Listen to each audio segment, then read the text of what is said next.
Hey everyone, I'm just doing another quick live stream because I wanted to answer one of the questions I got from yesterday when I did a live stream about the using a 10-stop ND filter and trying to get rid of like this color shift. I think he was saying it was going to purple. I just went out today. I said, I'm kind of curious myself if there's some kind of color shift. Uh, so I went out with my Olympus EM10 Mark II and I did 4 shots. I did 2 shots with auto white balance, one with the ND filter and one without, and then I did 2 shots uh, using a custom white balance, one with the ND filter and one without. So let's look at these 4 pictures because there are some differences, but I think the method that I showed or talked about last night did work, at least for me.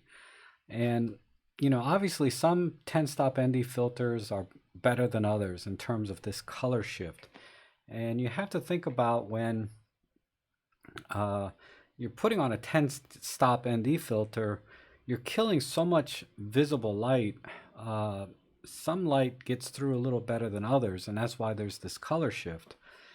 And so they make these ND filters to adjust for that, because some ND filters, the very expensive ones, have virtually no color shift, while others have really bad color shifts, right? And I think the higher quality ND filters have some formula in it that adjusts for that, so that your white balance and things don't change. You don't get that color shift. Now, the ND filter that I use is this K&F Concept Nano X 10-stop ND filter. I can't remember what I paid for this, but I got it on Amazon. I think it was like $30, so it wasn't real expensive, but I don't think it was the cheapest one you can get because you can get some for like $10. So let's look at the differences with and without the ND filter and with and without using auto white balance versus custom white balance. So I have Olympus Workspace up here. Let me just check something. This is with the ND 10-stop filter on the camera, and I used a custom white balance for each. So what I did was I took the EM10 Mark II and I took a white piece of paper and did a custom white balance without the ND filter, and that's what you're seeing here on picture number 1. And then the second shot here, number 2, I put the ND filter on. I did another custom white balance with the white piece of paper, and then I took this shot. And you can see there's virtually no color shift. It's pretty close, right? So the method that I had explained last night did work with my camera, and again, I'm using the K&F ND filter. Now let's look at these two. This is auto white balance without the ND filter. It's auto white balance with the ND filter. So we'll make this number 1, we'll make this number 2. Okay, number 1, number 2. So auto white balance without, auto balance with. So what we're looking at now is, first, this is just a straight shot with auto white balance with no ND filter. So I took that shot, and that's what picture number 1 is. Then picture number 2, I left the camera in auto white balance, but then I put the ND filter on. And as you can see, when I do it this way, there's a very significant color shift, and I think that's what the other person last night was experiencing, because you can see this is much more cyan looking than this picture. And I'll expand it even more this way. Oh, this looks better. And then you can see down here there's a lot of red tones and yellows in the leaves, and over here is less red tones. There's some yellow but very little red. So that's really all I wanted to do today, was show you the that method of correcting for color shift when you're using ND filters, and this is probably the best way to do it. So if you leave the camera in auto white balance, yeah, it's gonna mess up and do this. Also, the other reason I'm kind of streaming now and I didn't really give any notice is, and I'm sorry about that, but this was just easier than recording a video, uploading, editing, etc. If I can just live stream and do the same thing, why not? But yeah, the other reason I'm live streaming now is because there's a lot of people over in the UK and Europe and Germany that, you know, when I vlog at like regular US times, you guys are asleep or getting ready for work, right? So I have the luxury of just being able to stream anytime I want, so I thought I'd just go ahead and start. Okay, so I see some messages up here. Hi Rob, thanks. Now I'm using Workspace. Okay, good. Yeah, Samir, Workspace is pretty awesome for editing your Olympus pictures. I use it, like I said, about 90% of the time for just my photo walks and just regular pictures. I don't even bother with Lightroom. With Lightroom, I pretty much have to do it because of the kind of photography I do in real estate photography. It has all the lens corrections and gradients and blending and a lot of things that Workspace cannot do. But just for my normal pictures, yeah, Workspace is great. Yeah, Serge, yeah, exactly. Okay, so you just said what I said. The timing is much better at this time for you guys out in Europe, right, than it is when I vlog over here at night. And yeah, what is that? Nud Bachman. Hopefully, is the K silent? uh, Thanks for waiting. That was a little bit awkward in the beginning, but Workspace is a little bit laggy and it still has a couple of little bugs, like the one I ran into just now, where the EXIF data wasn't changing when I was selecting different pictures. So I don't know why it does that. It's just a glitch in Workspace. Hopefully they continue to work on that. I haven't seen an update in a while for that software. It works pretty well on my computer, but you know, when I used this software, and this was when it first came out, I was using a Pentium Core i5. I'm not a Mac guy. You know, it's a pretty entry level computer, and yeah, Workspace was really suffering on that thing. It was so slow, and I can understand why a lot of people don't like the Workspace because of its performance. You know, it works, but it was just very laggy and hard to work with on a lower end computer. The computer I use now is a 6-core i7 with 32 gig of RAM, and it's got a 1060 GTI video card in it. So I bought this last year in April. Wait a minute. No, I bought it this year in April. So it makes everything a lot easier. You know, you got to pay for it. You know, with all of that, it was about $1,400. But anyway, yeah, thanks, Samir. I'm glad to help in any way I can. And yeah, the ND filter, I'm really happy with this. I'm sorry, Suda, the ND filter I'm really happy with is the K&F Concepts 10-stop ND filter. Now they have a few different kinds. I'll have to go online and see. Give me a minute, and I'll try and open up that window and show you the exact one I bought. Because that one works fine. I mean, there's a color shift obviously when you just leave the camera in auto white balance, but if you apply that custom white balance feature that you can do in your OMDs or pens, you pretty much eliminate most of that problem. Yeah, it's an ND1000, but let me make sure it's the exact same one that I got, because K&F, just like a lot of these I believe they're Chinese companies, they make a lot of different grades of glass and filters. Because I've bought cheap filters with the same brand name and they sucked. You know, so I try not to buy, let me rephrase, I try not to buy the cheapest filter I can.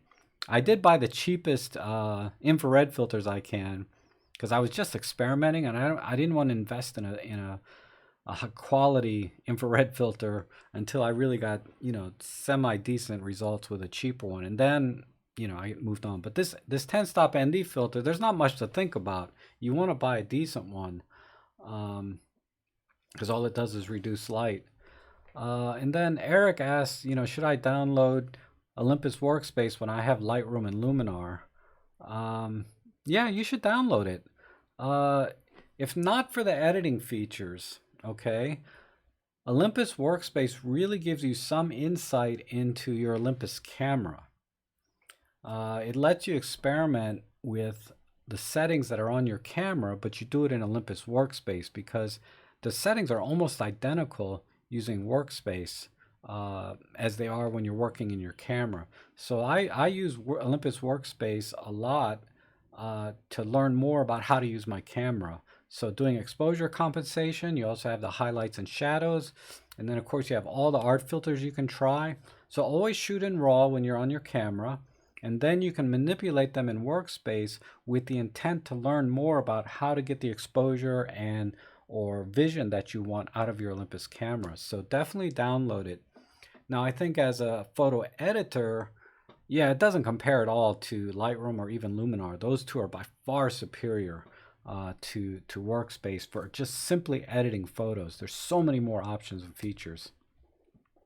So yeah, don't download it for that, but do download it for the insight and educational purpose of learning about Olympus cameras.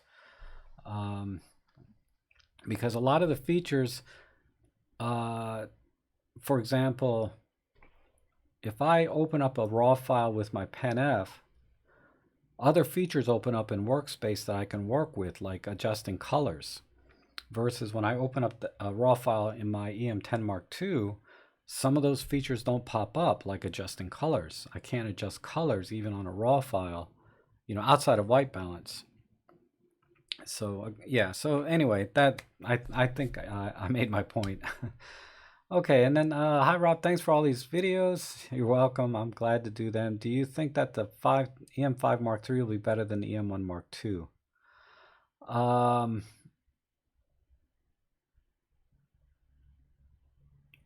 sorry. I was reading another thing and then my brain stopped. I can't multitask. Do I think the EM5 Mark III? I'm going to say yes. I think it's going to be better in terms of raw image quality and features. Now, in the raw image quality, it'll probably be very subtle, and nobody's going to be able to tell the difference in a blind test. But in terms of features, yes, definitely the EM5 Mark III will have more features than the EM1 Mark II. We already know, and I just saw it today, that the EM5 Mark III is going to have handheld steady shot, which is just like on the EM1X.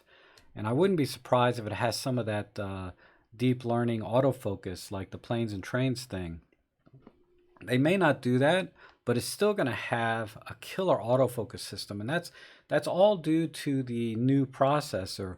Now it has the horsepower to drive all of these, quote unquote computational photography type features that a lot of people are talking about now, like the handheld steady shot, and it also is supposed to have a better IBIS system in it, up to 5.5 stops. And I'm basing all this info off what I saw in 43 Rumors.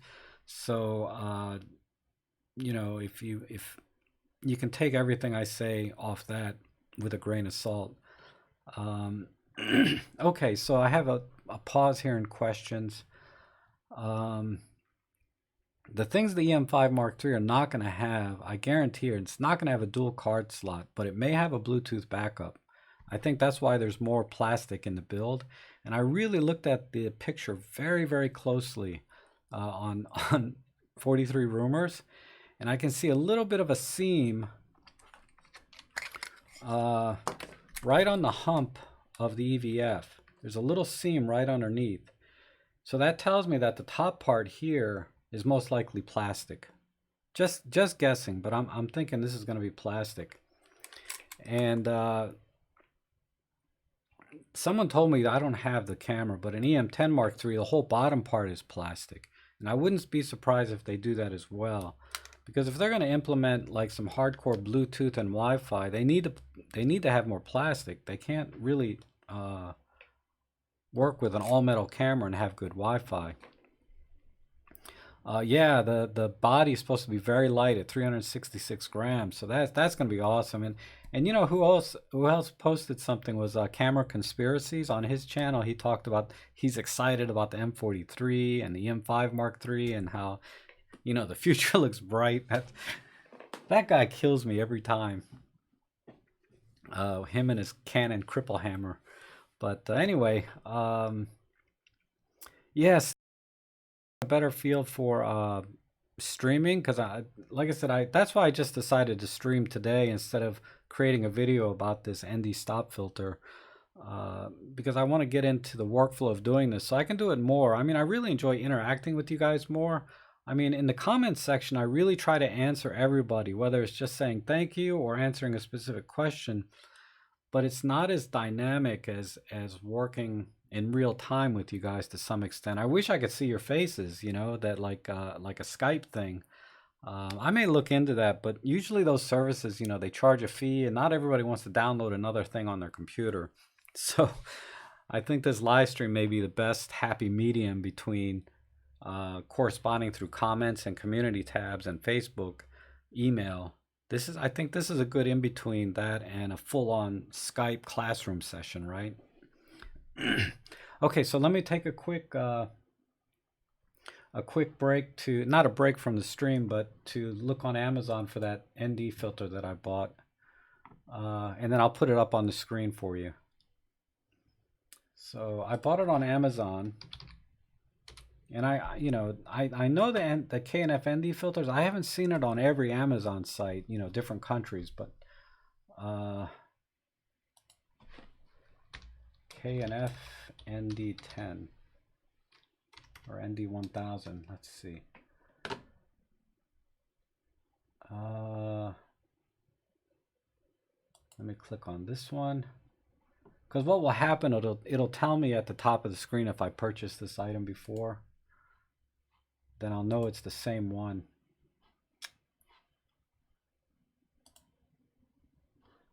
Let me just go to my orders page because I didn't buy it that long ago. Here it is. So let me shrink this down so you guys can see it. Where's my...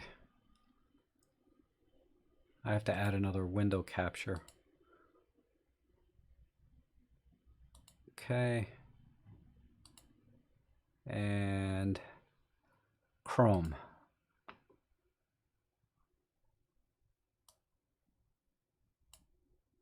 Oh, that doesn't work because I'm streaming on the same browser. I may have to open this up in another browser. 1 second. Let me do it in Explorer.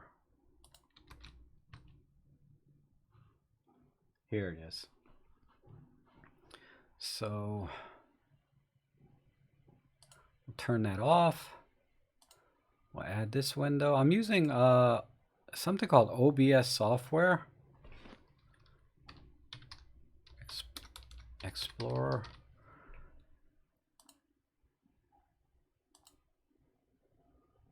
Microsoft Edge. My God, why are there so many choices here?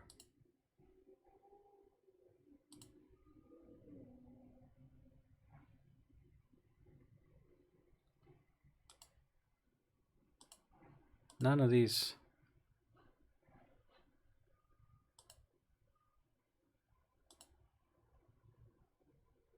Microsoft Edge. Come on. All right, that's not going to work. Gosh darn it. I'll just do a print screen. How about that? Take that.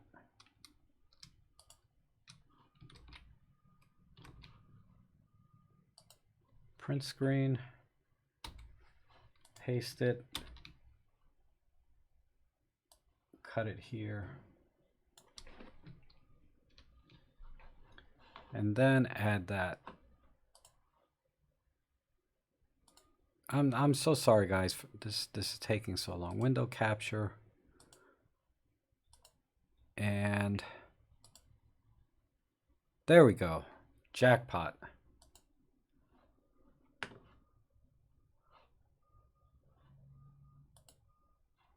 All right, so I hope you guys can see that. That's the exact ND filter that I use um, when I was doing that test shot for from the vlog or the streaming I did last night. So, um, who's asking that? Somebody further up? Yeah, Nud Bachman Ron. That is, or no, Suda was asking me. Sorry, I I need to find my glasses so I can read this a little easier. Um, so Suda, do you see? Did you see the? Do you see a picture of the ND filter that I bought? That's the one that I bought. So, copy that down or search for it now so you can bookmark it and buy it later. It's not expensive at $32 as far as filters go. All right, so let's see. We had a bunch of people join in. Hi, Robert. Hi, John. Um, and Nud, yeah, that I did think about that because in the rumors, what Nud said was, I think that the lightweight body will feel pretty unbalanced with the lenses around the rumored in the kits. Yeah, that 12 to 100 and that 12 to 40 Pro, those are very bulky on my EM10 Mark II. And I would suspect that the EM5 Mark III is a very similar size and definitely similar in weight, even lighter than I think my EM10 Mark II. So yeah, I agree with you. And I just realized my face is not showing. There. So yeah, I agree with you on that 100%. I can see that the grip is deeper on the EM5 Mark III, so that may offset some of that awkwardness that you get with the smaller, lighter cameras. But it remains to be seen. You actually have to handle it because when I grab my EM1 Mark II and put a 12 to 40 on it, it feels perfect and wonderful. When I put it on my EM10 Mark II, and I'll expand my little window here. I have this grip, which is very, very similar to the Olympus original grip. You can see how it's kind of contoured directly with the body. This grip is night and day difference on the EM10 Mark II. And so many people have asked me where I got this. They don't make it anymore. I cannot find it, this exact grip. So the closest thing they do have one that's very close, which has the same kind of grip on it, but the bottom part of it is not an Arca Swiss plate. This Arca Swiss plate here allows me to just mount it into the tripod easily without having to add any additional plates. But they have one with the same grip, so if all you care about is the grip part, they make one that's very similar. But if you want both, like Arca Swiss and this grip, they don't have it. And the one that Olympus makes is just too expensive. You might be able to find it cheap now, but it was very expensive.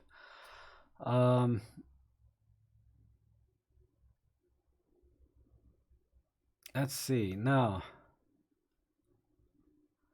Okay, Suda, you got a screenshot, and it says here today you bought ProRace says I bought the 40 to 150 99. Yeah, awesome lens. I use that all the time. I keep it very handy right here on my shelf. When you buy that lens, though, make sure you get this metal filter. It's a damn it, I can't see a thing. Like I said, it's just ironic. I'm so blind, and I love photography. I think it's a 58 millimeter filter. It's just it's not filter, but lens hood. This will protect the glass here to a great extent, but it also reduces flare and increases contrast for your pictures. So, and most of our cameras have contrasted text, so this will help with the autofocusing as well. I mean, it's not something I can test, right, and prove, but logically that makes sense, right? Let's see. Another question here, probably this very basic question, but I just recently bought the EM10 as my first ever real camera with pancake lens. This is very narrowing. There is a very narrow ring, focus ring, but does it work? Mine doesn't. Oh, you know what? You're talking about the compact zoom lens, right? I assume this is Suda again, right?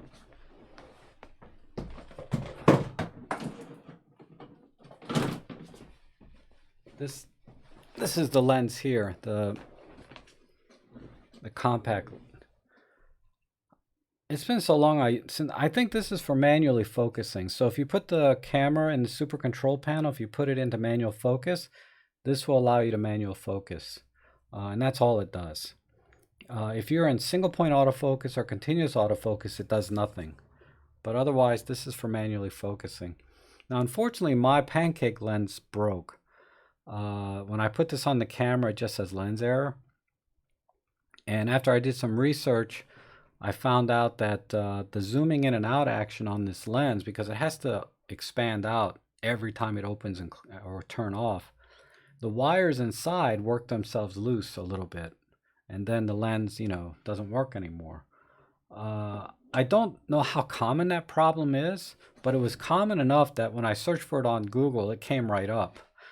And it's something that I've thought about. Maybe I'll take this apart and see if I can just fix it myself. But I knew the odds of that happening were pretty slim, so I bought the regular kit lens that it has a manual zoom. It turns out that has problems too, but it's a lot less common. But it does have a problem where right around the 35 millimeter mark, the contacts wear out and the lens doesn't work right at that one little point. You get like a lens error. But I think that was on the version 1 lens. And I think that's a lot less common than this power zoom lens. Okay, next one was I bought the Gobi kit filters, the 37 MRC ND8, 64 and 1000 for 24 euros instead of 49 euros on Amazon.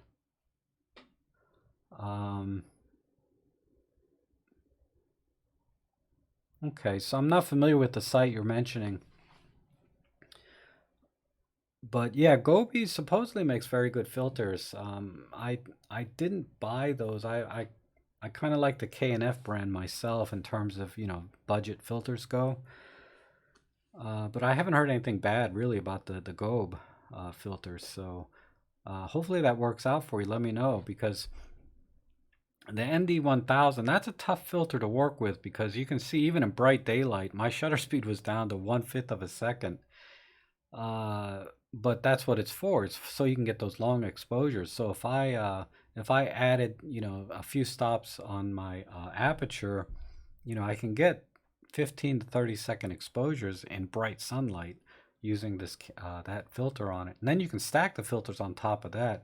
But again, when you can replay this video, you can look at the comparison I did by using the custom auto white balance. And I have a video on using the custom auto white balance if you're not sure how to do that.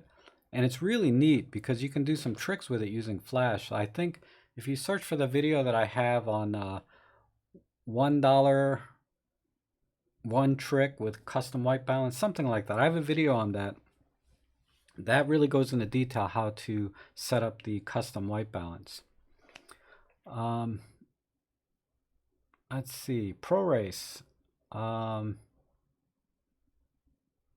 You'll buy that too, I assume. Oh yeah, the filter. Yeah, it's only like $6, the filter ring. And this is the shorter one. You can get the longer one. They have a longer one kind of like this. As you can see the difference in size. If you really want to, you can get the longer one too. The problem I had with this longer one was it was harder to carry this in my bag. It was because it was longer. So I just wanted to go more compact, so I got this instead. But the longer the hood that you can get, the better shading you'll get from it, i.e. hence potentially better pictures. So technically this is probably a better lens hood for you to buy, this longer one, than this shorter one. But I did this strictly for convenience sake and to protect the lens. and it still gives me some shading. It gives me enough anyway. All right, let's see. Tusker says, live is great addition to your channel. So glad I could join. Oh yeah. Like I said, I was looking at the clock and I would say I can go out for a photo walk or a drive-by photography, or, but then I won't be back until like 6 or 7 o'clock, and it's going to be too late for like all my friends out in Europe, right? Or in those different time zones. So I said, let me stream first for an hour or so, and then I'll go for a photo walk, closer to golden hour. The only problem of me leaving at 3 or 4 o'clock to go on a photo walk or a drive-by is traffic is freaking gridlock around here. And it's so bad sometimes I just decide not to go at all if I leave later. But I'm enjoying this live streaming almost as much as I do my photo walk. So, I said, there's a lot of people in Europe that are in different time zones that just cannot be up at the time I normally, or the last 2 streams I did. Okay, next question is, hi Rob, great streaming, thank you. Have you ever tested the Leica 8-18 on the EM10? No, I haven't. Only thing I can say, and I assume that's a Panasonic branded or Leica branded Panasonic lens. The only thing I can say is I've found that Panasonic lenses just don't work as well on the Olympus cameras.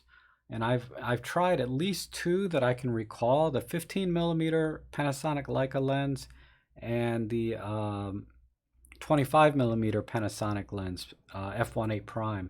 Both of those lenses focused very slowly in video on my EM10 Mark II and my Pen PL8. So that was a big problem. And then I got a lot of feedback from other people that own the 25mm, and it's 50-50 there in terms of photography. Some people say it back focuses, or it keeps missing focus, and the focus is slow in photography, and others say it's perfectly fine. I'm in the camp of, for photography, Panasonic lenses are perfectly fine. I really haven't experienced any issues with my 25mm Panasonic lens in photography. I really only experienced issues with Panasonic lenses in video. And color, clarity, and everything is great on those lenses. They're perfectly fine lenses for photography, in my opinion. But always check the Japanese Olympus website for firmware updates for your camera and lenses. They're constant. When there's compatibility issues between Panasonic lenses and Olympus bodies, you'll see a ton of firmware updates specifically to address these compatibility issues. So check that. Just search for firmware updates on the Olympus Japanese website. All right. Wow, this has scrolled up quite a bit. This is the grip I bought Amazon UK several months ago, which fits perfectly well. So, Ozturk, you're talking about so you have the same grip I do. That's nice, nicely formed to the body. Let me see if I can get that into camera. See how that's formed onto the body. This also has an L bracket, which is why I bought this mainly initially. But yeah, it's a great grip. Let's see. I started to get some of the Nissi 75 filters. They're expensive, but I like how they are easy to slide in and go up to 15 stops. Not had a chance to test them yet. Okay, I'm not familiar with the Nissi, but I assume if they slide in and out, they're square filters. And I have a square filter set somewhere. I've never used them, but I didn't buy a good set. I bought the $15 Neewer set that comes with a gradient filter, and I have used the gradient filter because, you start watching these channels like, oh my God, what's his name? Thomas Heaton, for example. He's always got his freaking square filters and dropping them in to gradient the landscapes. And they come out awesome, So I saw the kit for like $15 or $20 for a whole set of filters like that. So I bought it, but then I ended up never using it because I'm just, when you start packing your bag, man, it gets cluttered so fast and heavy that it just deters me from wanting to take it all. So when I go out, I have to go out with a very specific photograph idea in mind. Like a photo walk, I'm just going to take my 17 millimeter, maybe the 45, and that's it. And I think that's what Thomas Heaton does, right? He has a very specific image in mind. He'll take like one picture and hike, 1,000 miles. But he has that one picture in mind, so he doesn't mind bringing that extra set of filters in his bag because he's shooting with a purpose. A lot of times when I'm out on photo walks and things, I'm going for super lightweight, and I'm not shooting for a very specific image because I don't know what I'm going to run into on a photo walk or drive-by. Okay, so that was a long answer to not even a real question. It was just telling me about these NISI filters. Okay, so the one tree, yeah, that's the episode, Serge, about setting up custom white balance. That was a fun video, I thought. You can change colors and stuff. And then Robert said, for me it's good because at this time I try night photography. Okay, I'm not sure where, that's probably a continuation from another statement. Which I'm having trouble finding. So if I didn't answer a question, just let me know. The quick release L bracket plate for Olympus EM10 Mark II, Arca fits Arca Swiss standard. Yes, that is true. True statement. And then John Allen, there's a couple of messages that I think he was trying but decided not to. And then what is the red macro extension, what you use with the 4150? Oh, I got it right here. This one right here. This is a Mikey extension tube. This is the 16 millimeter, but it came in a kit of two tubes, right? It came with a 16 millimeter and a 10 millimeter. And these are all metal, right? On the outside, the inside is plastic. So what happened was I dropped my camera and the screws ripped out the plastic parts inside. So my 10 millimeter extension tube is gone. And I paid, I think, $20 or $25 for this. These are the Mikey extension tubes for Micro Four Thirds. And I prefer the metal build on the outside. And this also has the contacts here, so the lens will autofocus as well. But yes, at a $25 price point, something's got to give. And eventually the screws got ripped out of the plastic when I dropped the camera. So it's not all metal. It's just all metal on the outside. But I think it's worth the money anyway. Okay, so says here, hi Rob, how can I stick photos together I've taken with focus bracketing with EM10 Mark II? I have Lightroom and Workspace. You have to do it in Lightroom.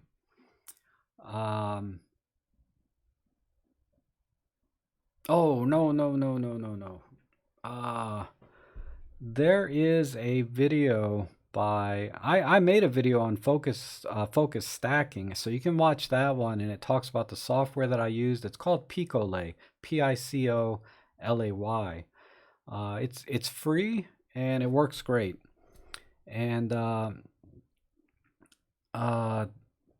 if you're going to do it in Lightroom, if you have the Lightroom Photoshop photography package, that channel Flern, P-H-L-E-R-N,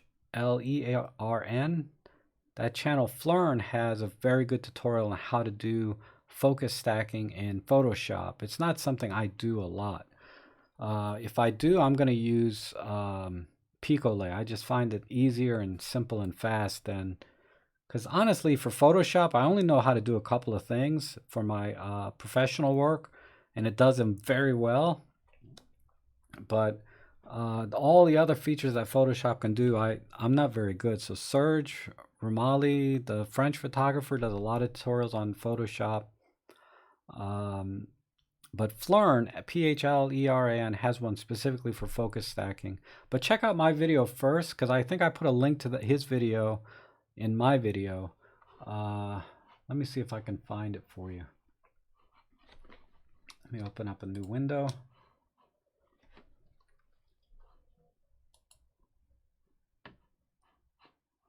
Go to my channel. Wow, I like the lighting on my face from the monitor. Okay, so stacking.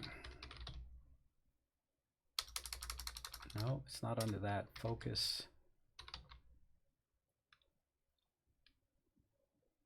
Focus bracketing. It's episode number 18. Wow, that's an early one that I did way back when. But it's called How to Do Focus Bracketing, episode 18. So just search for that on my channel. You should find it right away for doing focus stacking. Okay, how old were you when you found out of photography? Well, I mean, I was very young. I remember shooting with a Kodak Instax, the Kodak Instax, little boxy camera that had the flash cubes that would turn when you take a flash. But I wouldn't call that really my start. You know, I mean, who didn't when they were that age have a camera like that? And throughout college, I really started to get into photography in college. So I bought the Minolta Maxim 7000 and I bought an Olympus OM2S, the same camera I used on a photo walk the other day or the other week. And I only did that for about a year. And I think my interest at the time was not so much the photography itself, but because of the gear. I was really into the technical parts of the camera. I was really fascinated by it because the Minolta was the first autofocus camera ever. So that's why I bought that camera. I thought that was so neat. I was interested, and I bought it for that. It's ridiculous, I know, but when you're young, you're stupid, right? And the OM2S, I bought that because it was smaller and lighter. It's very compact, but it had spot metering, which was very unusual at the time, to have spot metering in a camera at that price. So I bought it specifically for that technical reason, that technical feature. My photography back then sucked. I mean, I knew nothing about aperture. I knew nothing about how to do exposure. I just relied everything on the camera to do the work, you know, and I never really learned how to use those cameras. And within a year, I sold them because I was just taking terrible pictures. And, even back then, film and developing wasn't cheap. So from college to about 2012, I was completely out of photography. I didn't do anything. I mean, I had some compact cameras, the little Canons, and I have a few Fujifilm compact cameras that I took because I just wanted to get pictures of, my dogs and family and things, but not taking photography seriously like I did when I started in 2012. So really, photography started for me in 2012 when I bought, I think it was the Sony NEX, and that migrated to Nikon, which migrated to Olympus. And I still have all of the cameras that I bought since 2012. I even have some Pentax and stuff, but I've really stuck with Olympus longer than any other brand at this point. But Fuji is tempting me, let me tell you. Okay, let's see. And those macro tubes work great on the Panasonic 25. Yeah, I guess they do. I never tried it on my 25. I thought the working distance would be really short. Here's my 16 millimeter tube.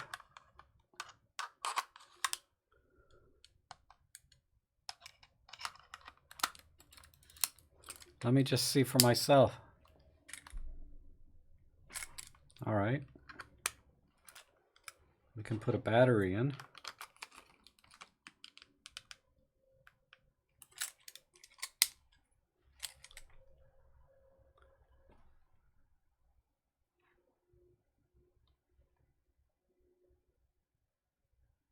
All right, so my working distance is about this much before I could get focus. To me, personally,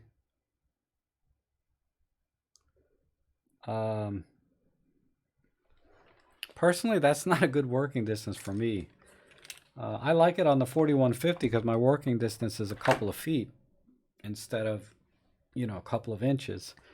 But you do get better magnification when you're that close, right? And that lens is tack sharp, that 25 millimeter. So it's really great if you're trying to do insects and things. Yeah, then I think if you're doing like little ants and caterpillars, that's a great working distance because you can get right up close and get almost a 1-to-1 ratio, right? So I'll agree with you on that in those scenarios.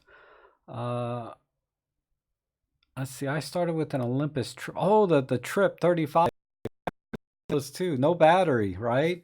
They have some kind of solar cells in the front or something. I've been also looking at like the Olympus 35 series, the 35 DC, I think it is. It's about $75, $100. Little compact rangefinder Olympus camera that was pretty successful in the day. Because I've been really getting into film lately, and that's not so much because of this current trend in film. Honestly, that's not why I got into it. The reason I got into it actually was it's kind of sad, actually. I'll talk about that another time. But okay, so let's see.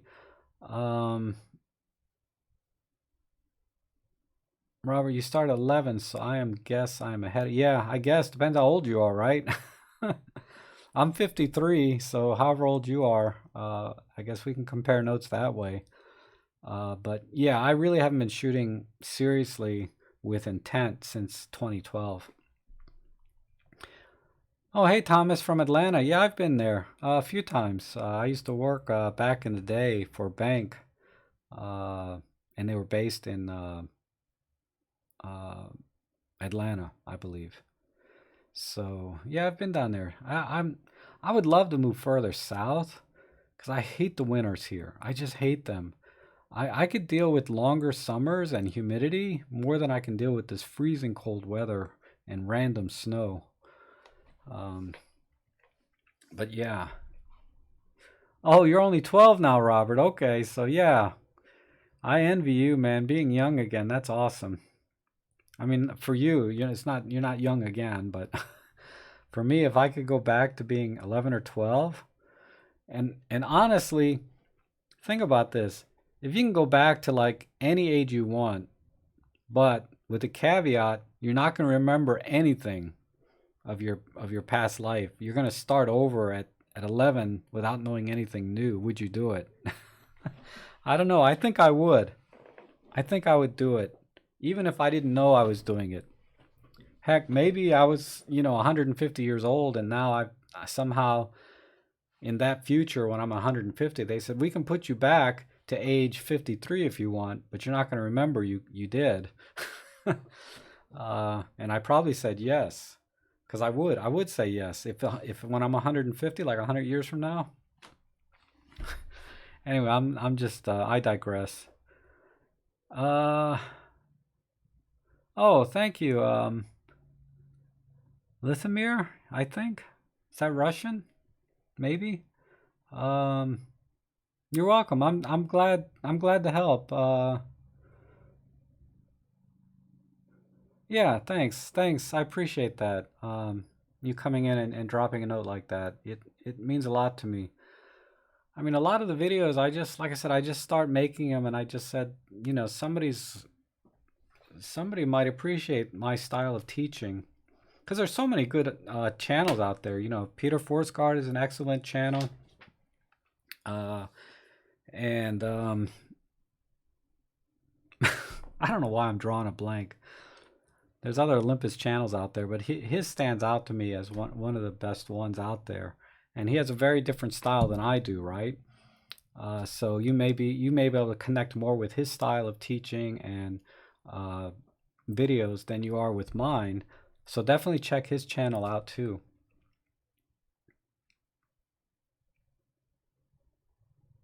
Oh, Bulgaria. Okay. My geography is so bad. I have no idea where anything is. I couldn't point to Bulgaria on a big map if you asked me to right now. I would definitely fail.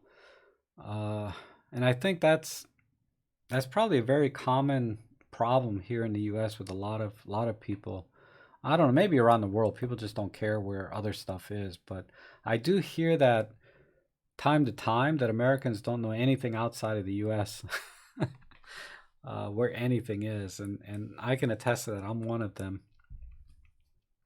Do I still do property shots? Yeah, I just did one the other day.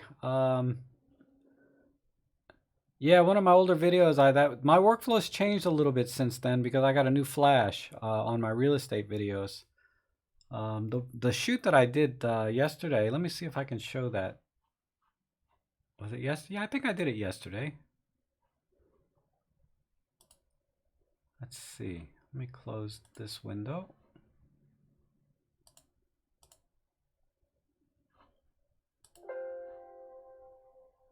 What? Applying filters? I'm not applying any. Oh, this filter. Yeah, it was yesterday, October 1st. Is that showing? No.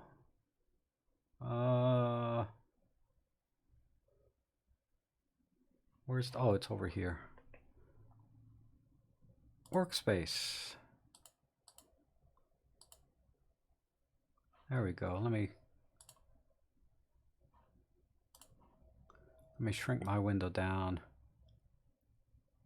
Yeah, this is one I did yesterday. So I still bracket shots, but in my old video, in my old real estate that I did, was it last year or early this year? I was bracketing 5 shots, and I found that was just too much. I was never using all 5 shots when I was bracketing, so I just bracket 3 shots. +1, 0, -1, just like that. And then I do a flash shot like this.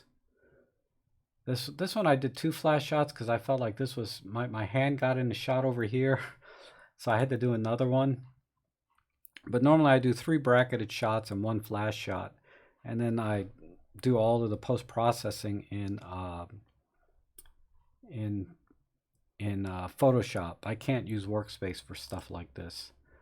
But yeah, and you can see, just like I said in my other video, I used the 8mm fisheye lens for all of my real estate work now.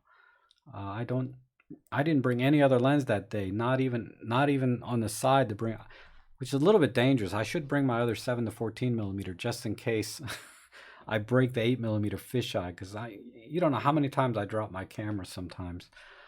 And then I would have to come back, and I don't want to do that. But anyway, yeah, so my workflow's changed a little bit. I bracket 3 shots ±1, then I take 1 flash shot, then I blend them. That hasn't changed. I do blend them in Photoshop. And the other thing that changed is I only use my Godox 8200 flash now.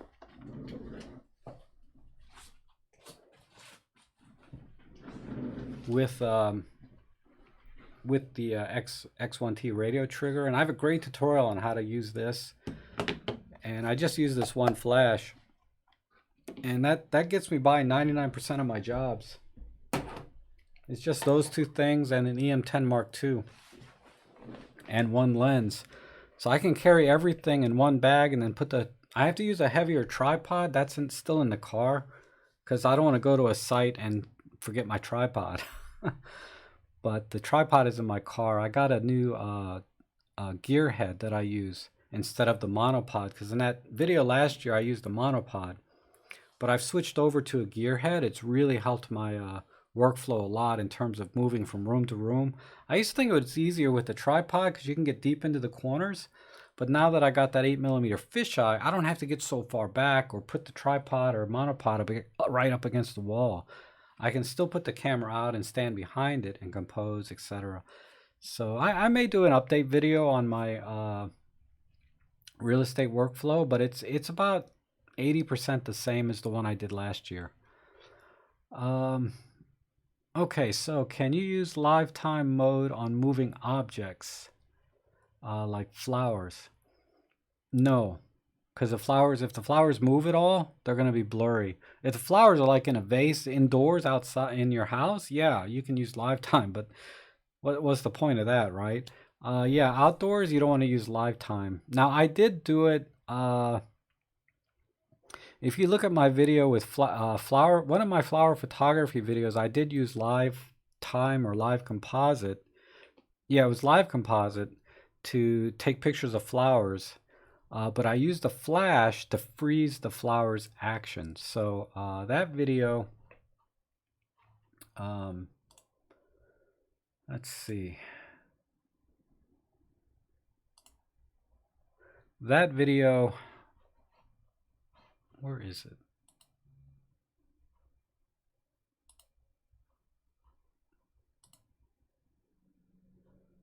Hold on, I'll find it for you. And I'll just give you the episode number. Yeah, this one, episode number 164. Create a flower photography with Olympus Live Composite, episode 164. So that's where you can use live composite with flowers. I also did some macro work on that, but that's kind of in addition to live composite, right? So live composite does not depend on it being macro. Okay, let's see. Wow, this thing's really moving along.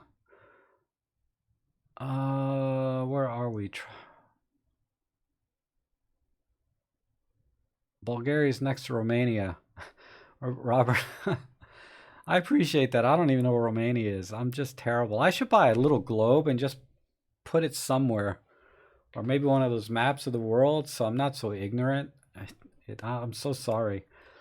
Thank you for the Janja says thank you for the instructions. You're welcome. Thanks for watching. I'm glad to help. Greetings from Slovenia. Thomas says Jimmy Chang at Red 35. Oh yeah, God, thank you. Yeah, Red 35 does an awesome job. His channel's a little more entertaining. He has a bigger personality, right? Let me expand my face a little bit. And I think I need to get over to his channel and congratulate him. I think he just became a Olympus visionary as well. And he was really psyched about that, which I think he well deserves.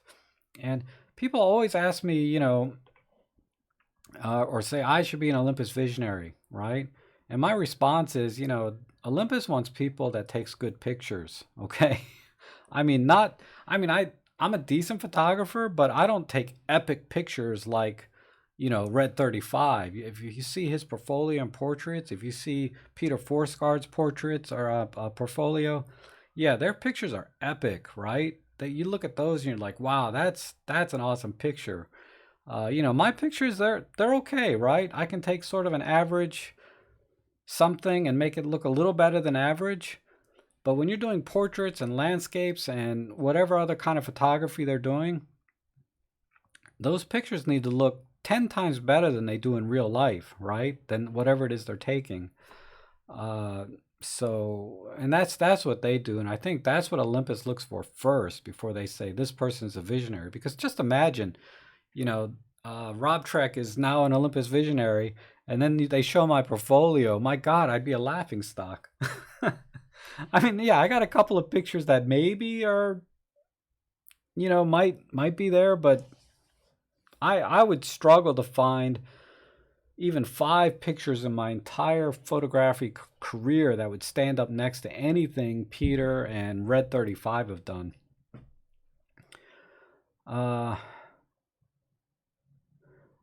Okay, so let's see. Oh, Robin Wong. I'm sorry. I'm going back to Thomas's comment about Jimmy Chang. Robin Wong has a great channel. He's been cranking some videos out now for Olympus.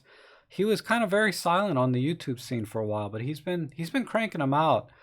So you should check his out. And again, I recommend watching every kind of channel you can and then finding the person that you can connect with the best so that you learn the best, right? Because not everybody connects with everybody.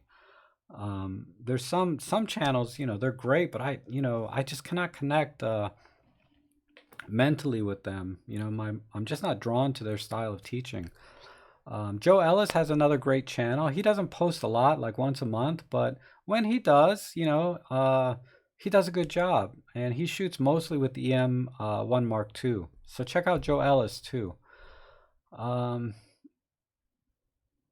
Okay, so I've watched and still watch all the other channels that focus on Olympus and many that don't directly. Yes, me too.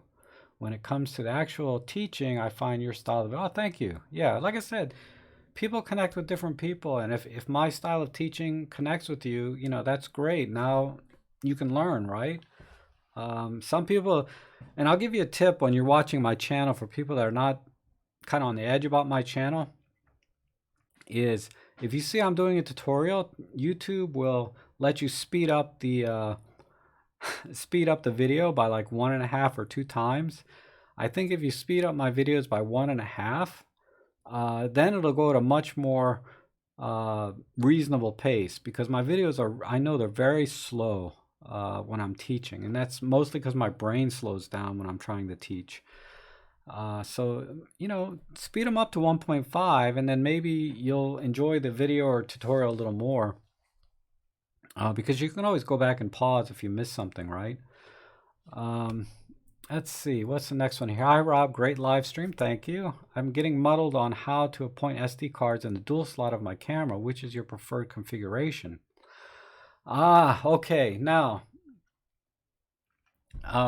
this is a really good question, and it's something that Peter Forsgaard touched on one of his videos, and I have to say I do it different than he recommended. He recommended you put the fastest fastest SD card you have in slot 2, which is for video.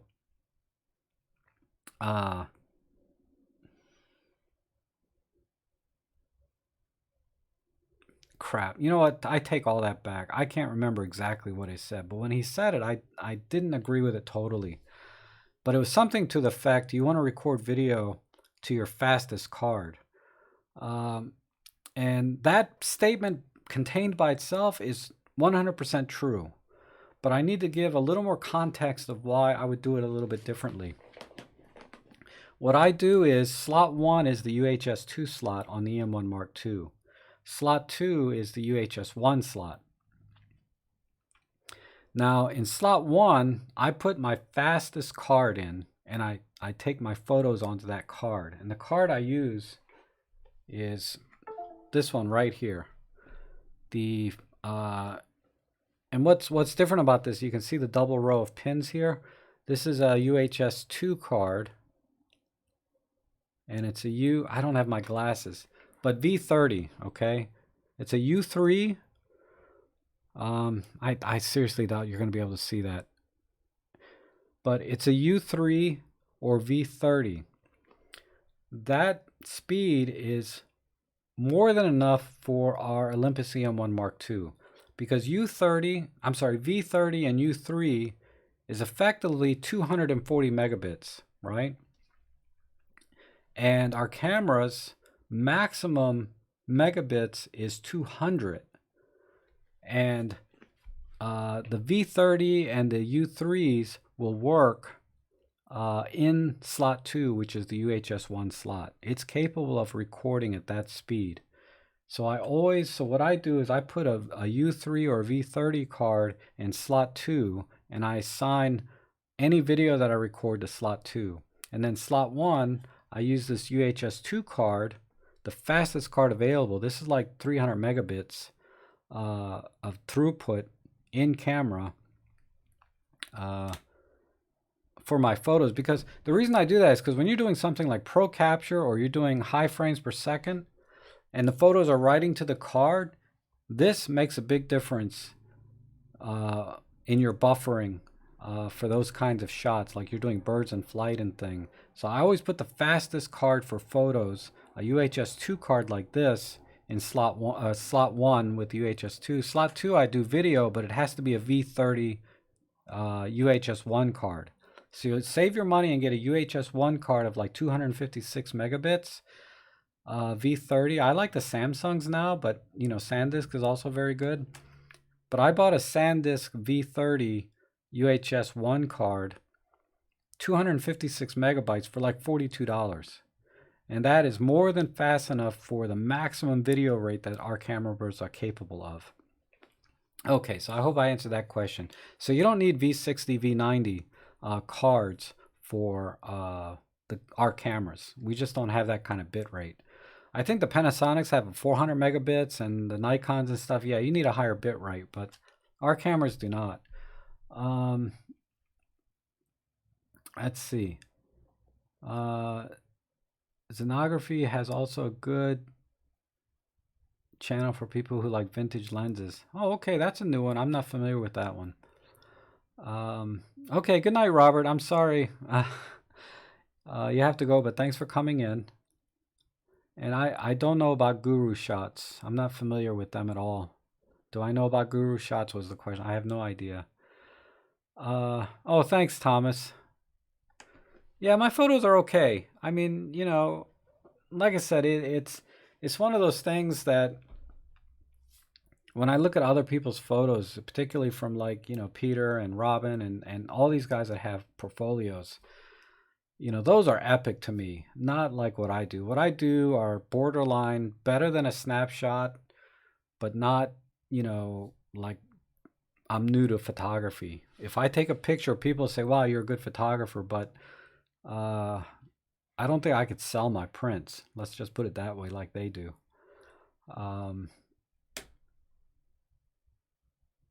Yeah, my black and whites. Yeah, I'm pretty happy with those too on Instagram. I'm starting to get a feel for black and white photography. I used to hate black and white. I didn't know what the point was, but now I really enjoy it, and I try to shoot black and white almost as much as I do color. Oh, that Danilo says, yeah, my videos are a little slow, but for my English comprehension, they're perfect.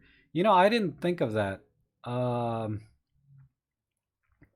you're right. I guess if English isn't your first language, because YouTube is worldwide, right?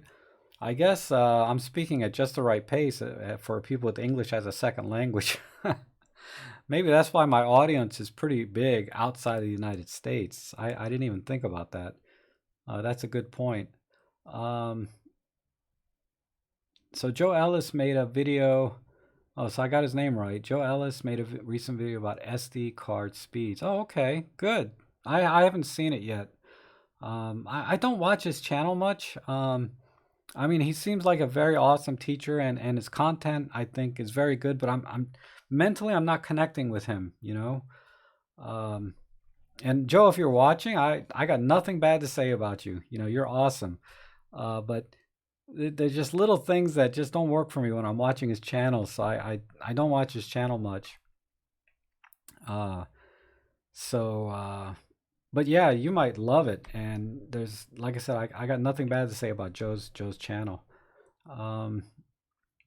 Okay, and then Constantine says UHS-1 U3 card is more than enough for shooting 4K video on M1. I myself shoot yeah, I'm exactly the same way.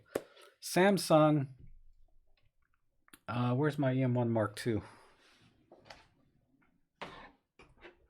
I'll show you exactly what's in my camera now. Well, I took out the UHS-2 card from slot 1 is empty now, but in slot 2 I have my Samsung, right? And I just write in ink on the card so I know, because I have a lot of these laying around. I have a Samsung 256 gig U3 or V30 card inside, and the micro, and you can use the micro SDs, it doesn't matter. These are a little tricky though, they get lost. And I'll give you another tip, okay? If you're buying from Amazon, there are a couple of different Samsung cards. Is it Samsung or is it yeah, Samsung. You'll see cards from Samsung, and then you'll see two different kinds of cards from Samsung. One is like the Samsung Evo, and the other one is like the Samsung Select. And when you look at the specs, they're identical, right? So you're like, but one is like $1 or $2 cheaper sometimes, depending what sales are going on. One will be cheaper than the other, and it kind of flips back and forth. So buy the cheapest one of the two because the specs are exactly the same. But if you buy the Samsung Select, the chances of it being a fake, because you hear about this all the time, people buying SD cards off of Amazon, they get it and it's a bought a 256 and it's a 32 gig, right? Just been so people have been getting fake cards on Amazon just as much as anywhere else. But if you buy Samsung Select from Amazon, if Amazon is the shipper supplier, because the Samsung Select is a brand that Amazon uses, only Amazon uses. You're not going to be able to buy the Samsung Select SD cards from anywhere else except Amazon. So the odds of that being a fake are much less than, say, buying a Samsung Evo from any other seller. So I'm sure like B&H and Amazon and all these companies are very diligent about making sure they get authentic SD cards. But even the best of them can get faked out, right? I mean, I think the Nikon battery scandal was a more recent one. They were getting fake batteries, and they're supposed to be an authorized Nikon dealer. That's not supposed to happen, right? So I buy the Samsung Select versions when I can. But that said, I've never bought a fake card personally, and I've bought all kinds of cards from Amazon.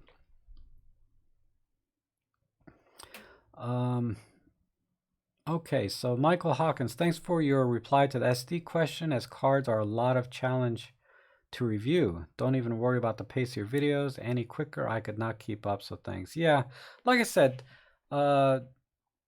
if you connect with my videos and the pacing and everything you're very comfortable with, you know, that's great. Because yeah, I know it can sometimes, you know, when you know nothing about cameras or very little, I don't want to go so fast and assume that you know something and skip a part, right? I don't want to skip something just because I assume this is such a simple thing. People should know that. I don't have to mention it. So I have to slow down and make sure I don't miss anything, because all of those tutorials that I did, you know, before today, none of them I used a script. I just got up there, I turned the camera on, and I just started saying, okay, these are the things I'm going to talk about. You know, I did think out through what I wanted to teach. I didn't just, you know, come up with something. I did think out what I'm going to teach and kind of the order I'm going to do it. But all of those tutorials are unscripted. They are strictly just me going. So that's why I go so slow, because I want to make sure I don't miss anything. If I scripted them and had outlines and all kinds of things, I would talk a lot faster, because I don't have to think twice, right? Because I already did the thinking and it's on paper now. But I'm just not that motivated to write a script, make an outline. I'd rather just get on camera and just start recording. But fortunately, that's worked out for a lot of people, and I got so much good feedback. The only negative feedback I get is usually because the videos are kind of slow, and that's not really negative feedback, right? It's just a commentary that my videos are a little slow, and they speed them up by 1.5 or 2x in YouTube, and then it's just fine for them, right? So yeah, you can do it that way. All right, wow, there's a lot. There's like 3 times as many people on today as there was yesterday. Oh man, it's 3:30. So that's what I mean. I decided to do a live stream today instead of going for a photo walk around 1 o'clock, because I had so many viewers, you know, in different time zones that just were not able to make it when I was doing my last 2. But now if I want to go on a photo walk, I have to leave like in the next 5 minutes, or I'm not going anywhere, because it's just gridlocked. The traffic is just unbearable at this hour. So I don't know if I need to call it. But was there any other questions about anything really? But I started out with the ND filters. We talked a little bit about the EM5 Mark III. And then we got into SD cards, which is an excellent topic. I mean, a lot of people do it. You know who does one of the best SD card topics is Gerald Undone. He has a video on SD card speeds and what all the things mean. And that's what helped me make that decision about what SD card I put into which slot on the EM1 Mark II. Because once I realized the V30 or U3 card was up to 240 megabits, I was like, well, I'm putting that in card slot 2, and I'm going to use UHS2 slot, UHS2 card like this with the double rows into my photo slot because of that high-speed shutter, right? And it'll buffer a lot faster.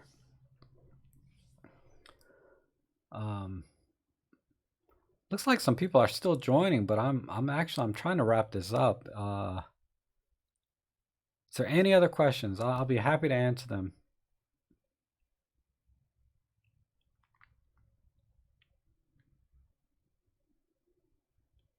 Okay, I'm not seeing any. Well, as always, I appreciate you guys coming in and watching. Yeah, Nilo about the EM5 Mark III.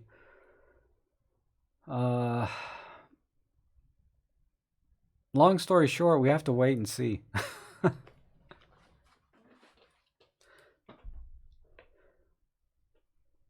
And yeah, a lot of people, they really like they like the slower pace of my videos, and I'm glad, because that's the only way I know how to do them when I'm teaching.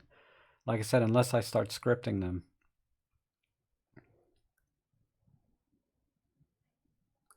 Oh, someone asked me if I'm thinking about a topic for my next live stream or a schedule. I'm going to set up a schedule eventually once I get this streaming workflow down. I've been doing them every day now for 3 days, right? This is my 3rd day, because I just want to jumpstart the process of the workflow, like using this mic and this webcam. This webcam is like 10 years old, but it works, right? And the software and everything, because my first day, you know that the audio was terrible, and if you watched it, you know what I mean. And the second day I was having more streaming issues, but today seems to be going pretty smooth, except a little bit of me switching between apps, like trying to show screenshots and things. But once I get the workflow down, I'm going to set up a schedule. I mean, at 2 different times, because during the day is better for people, further east of me, and during the evening is better for people west of me. So I may do it at 2 different times on different days. I don't know. Or whenever I get the urge to just get online, which can be any time. So I'll try and do them more often, because I've seen a lot of other channels, like Peter hasn't done a live stream in a while that I know of. And he should do more, because I think people love that. And so I'm really personally, I'm enjoying this interaction of live streaming. Like I said, it's much better than working through comments, but not as difficult or as expensive as doing Skype with a classroom scenario where everybody, I can see your faces and things. How do I manage my photo library? Oh, I use Lightroom catalog. That's really all I do. I mean, at the highest level, I'll show you on Workspace. Let me move my face over.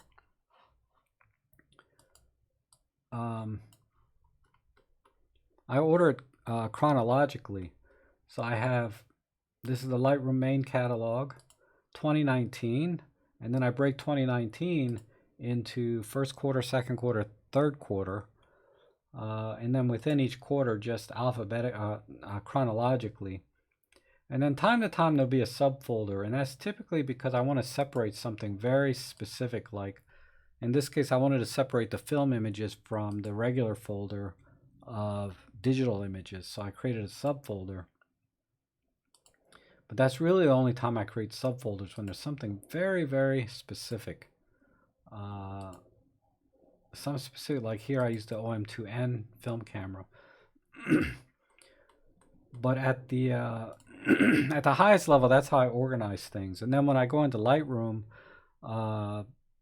really I use keywords to organize my photos. So if I did a real estate photography shoot, I'll use a keyword real estate, then I'll use a keyword for the broker's name or agency, etc.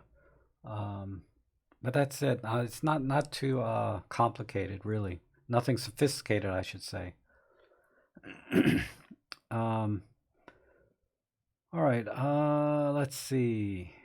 Another question here. With the limited info on the EM5 III, would you recommend that camera over the Pan F right now? Yes, definitely. I mean, they're different forms, right? The Pan F is a more rangefinder style. But if you want to talk about in terms of just pure feature sets, the EM5 Mark III is going to outshine the Pan F. You know, the handheld steady shot is one, but I'm sure it's going to have a lot of other things that the Pan F doesn't do. Now, if you're a street photographer and you really enjoy working with JPEGs and color profiles and black and whites, I think the Pan F may be a better choice.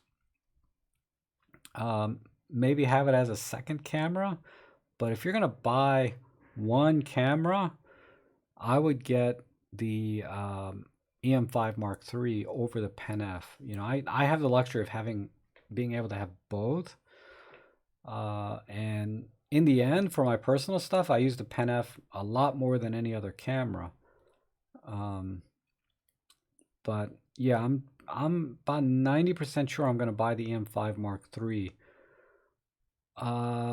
What really bothers me right now, the one thing that kind of gave me pause when I saw the rumors today was the pricing.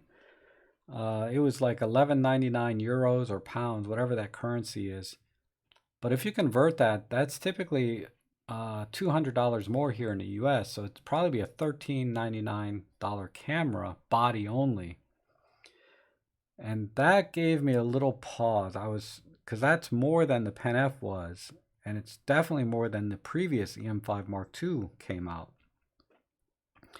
And I understand, you know, prices can't stay low forever, right? We can't use a price from 2015 or 16 and apply it to 2019, right? Or 2020, if you really want to look at it.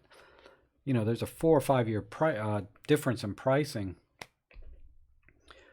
So I understand maybe inflation and everything is really the same price as it was when it came out a few years ago. But that gave me a little pause because of what else is out there, right? XT3 is $14.99, $100 more. Just about any Sony crop sensor camera is in that price range. Not that I would ever buy Sony again. I do have one, but I never use it. I should take it out though. It's not a terrible camera. It's just I don't like it. But I understand if it's $13.99, I'll probably still buy it, but it better have a good EVF. That's all I'm saying. Okay, let's see. Peter was having issues with trolls flooding his stream with abusive messages. He started using a moderator to screen the messages. When you begin streaming regularly, you should use a moderator too. Okay, I'll give that some thought. I don't know how to do that, but if it becomes a problem. And really, the only time I would block even a troll, like if there's an easy way to block them with me clicking a button here, I'll just do that. But you know, if they start harassing other people beyond just messing with the stream, if they start messing with my viewers, yeah, then I would probably get a moderator to help me manage that. But if they're just posting a stupid link every now and then, I'll just delete it. I don't really care. Eric says, "Hi Rob, your channel is great. Thank you for all the knowledge you shared. I learned a lot. Are you planning any underwater Olympus photography gear review?" No. Going underwater, there's just some things in life that I just don't think humans are made for. You know, we should not go out of our element. We are land animals. If I'm going to go underwater, it's going to be on a boat. I used to snorkel. I love snorkeling. Oh my God. It's really tempting to go again, but I had a couple of incidents when I was snorkeling that, you know, I swam out of the water so fast and up a tree. Let me tell you, I'll never snorkel again whenever I think about that incident. And there's more than one. Incidents with sharks and barracudas and all kinds of, the smallest fish like this big when you're snorkeling can outrun you. Okay, if a little fish like that can outrun you, just imagine everything else in the ocean. Okay, so I'm a little paranoid, but yeah. So I'll go on a boat, and even then I'm not that comfortable. And then yeah, same thing with like skydiving, and humans weren't meant to fly. Okay.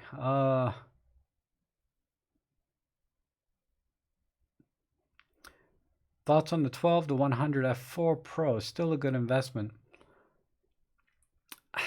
For me, it's not. And I have to make this disclaimer about my lens choices.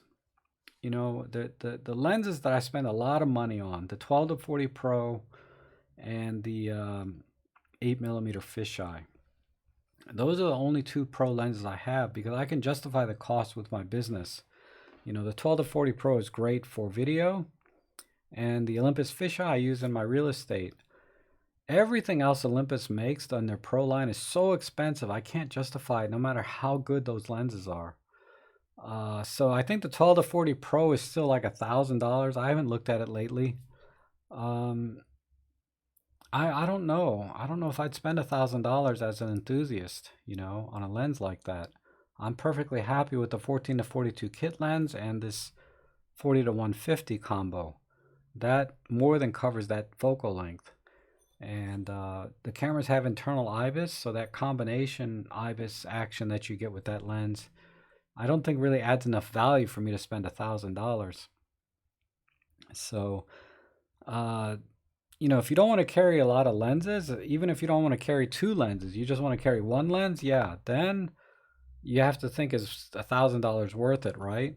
And maybe it is for you. It just isn't for me. I'm perfectly content swapping lenses when I need to. I've never been in a situation where I wish I only had one lens. Because if I bring the 12 to 100 f4, I'm going to say, man, I need a little more reach. So I need to get the 300mm f4 Pro, right? So where does it end? I mean, I understand it's a fabulous lens and very sharp, but I don't own it and really can't comment on the quality personally. But that's my thoughts on that. Maybe the M1 II use would better. Oh, okay. Possibly, right? Because the Mark One, the EM1 Mark II right now is what, $1,500 or $1,600? It's only going to be a little more than a brand new EM5 Mark III. So you can get them used for about $1,000 or $1,100 I've seen. So if you want to stay in the Micro Four Thirds system and spend a lot less money, yeah, the EM1 Mark III or EM1 Mark II is an awesome camera. It has awesome autofocus. It has Pro Capture, has 4K video. Everything about that camera is awesome, and it's certainly going to be a lot tougher and durable than the EM5 Mark III. Because it's an all metal build practically, and built to be very durable. Unlike the EM5 Mark III, which looks like it's going to be weather sealed, but it's not going to be designed to be taken out, in rough situations. Let's see. Next question was, finally fathomed out how to enter text for info in case anyone is having problems. I was watching on Amazon. Oh, doesn't seem to allow interaction. Nice to meet you. Oh, okay. Yeah, nice to meet you too, Mary. Oh, you comment on my videos all the time. Yeah, thanks for coming in on the chat. You're always very kind to me in the comment section. I appreciate that. Andy, hi Rob. Do you get any more trouble with ladies thinking you're taking pics of kids? Yeah. Oh, and you're welcome. No, not since that incident. I haven't had any problems.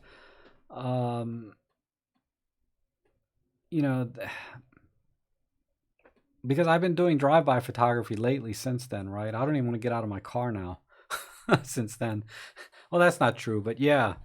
No, I haven't had any issues. I think I got the stink eye one time when I was out, but nothing that you don't get you know, I would have probably got that stink eye whether I had a camera in my hand or not, to be honest. um, okay, let's see. Mary says, love your channel. Oh, thanks. Yeah, I was, like I said, I was planning to do a photo walk today, but I said maybe I should just stream instead because of the timing. Now I'm stuck at home because traffic is so bad.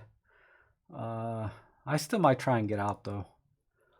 Let's see. Serge says, I bought the Cosina 28 f2.8 macro with a Helios, and I start to be interested in the cheap vintage lenses built like a rock. Yes, yes, definitely. When I was shooting early on with my Sony and Nikons, I was really into vintage lenses. So I have a nice collection of vintage Nikon glass.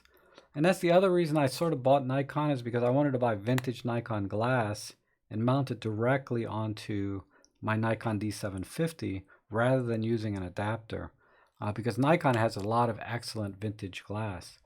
And then I had, and this was a few years ago, I had my Sony Nex, which I could adapt other vintage lenses from that are really old, whether it's a screw mount adapter or, you know, the Canon L mounts from back in the day.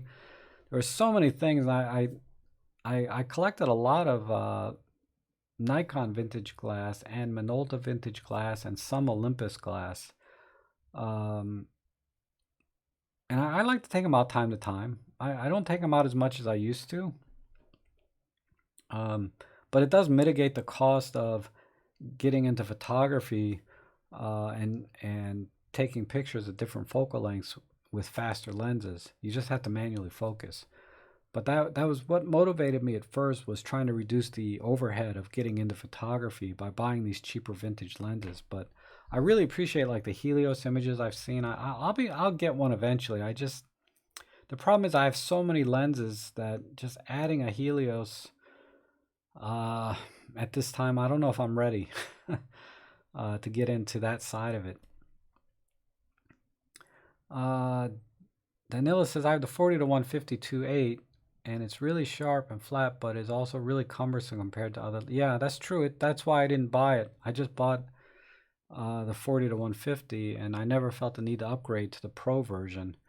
And that's partially because I'm not afraid of shooting at higher ISOs, which you have to do with this lens. And I don't care if they're tack sharp. You know, I'm not doing any pro work with this lens. I just do this for fun with this lens. Now, I have shot pictures for, you know, and got paid for them using this lens in real estate, but they were like pictures of faucets, like close-ups and things when the faucets were really fancy. So I didn't get paid for the image individually, just as part of the whole package.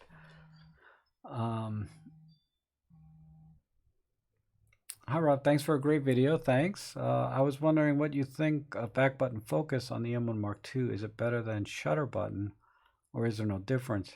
It's, you know, for me, I don't use back button focus for normal, like single shots, right? Because my muscle memory is half press, take a picture, half press. It's just how I've been shooting forever and ever. So my finger, that's what it just naturally does. But I did find that back button focus was really handy for doing birds in flight and fast action stuff, because it's easier. And the reason I say it, because let's say you're in pro capture mode on the EM1 Mark II, you will have thousands of pictures on your camera if you do it with a single shutter button, half press. So I prefer, because you know how it buffers before and after. Sometimes you need to do that to capture that perfect moment. But I found back button focusing with continuous AF for like birds in flight was easier and saved me from taking a million pictures that would be blurry anyway, or not, or just be blank sky because the bird flew out of the way. So before I started using back button focus, I had so many pictures of clouds and sky with no birds because my finger wasn't really fast enough. But now with back button focus and continuous AF, I can hold it down. Whenever I start to see a bird start to come in the range, I'll lock focus and take the picture. So that's just my way of doing it, but it really just depends on your muscle memory. I know Tony Northrup has a lot of videos on, I don't know how many, but he has a few videos on back button focusing, and he's he's a big proponent of that. So you can check his videos out and see his rationale for that. None of those videos convinced me to go to back button focus exclusively, as he was suggesting. And there's a lot of things that Tony does that he is a big proponent of, but he's never convinced me to do things that way in my personal photography.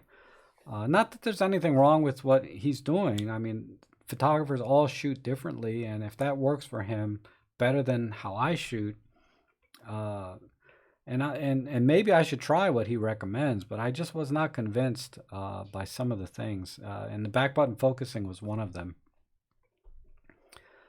Let's see. So I hope I answered your question there, Wally. Okay, Thomas, what do you think about Canon vintage lenses? I've been using the FD a lot recently. I don't know. I don't have any vintage Canons. I only have vintage Nikon, really. And one or two other weird Minoltas. I have some vintage Minolta and Nikons, but I don't have any. I always hear they're wonderful. I mean, lots of people use them, but I don't have any personally. Replying to RoPie, the 12-100 Pro, I have had one for about a year. It's awesome, but for the forewarned, if you are used to carrying, it's heavy. Yeah, it's a big heavy lens, that 12-140 or 12-100 Pro, and that's another reason I don't use it for my casual walks. All right. How are we doing on the stream? There's still a lot of people here. Otherwise, I might head out.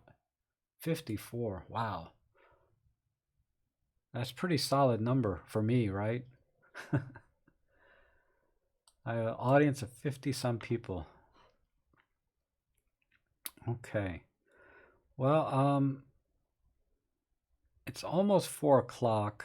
I'll stick it out for a couple of more minutes. If there's any other questions, I'll be happy to answer them. But definitely by 4 o'clock, I'm gonna shut down and go do some photography, if I can get out of here. What I plan to do today was I'm charging up my Nikon battery now.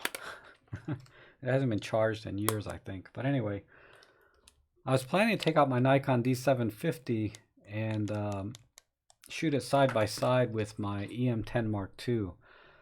And I know this seems like a weird comparison, but the EM10 Mark II here is the camera that got me off of this Nikon D750.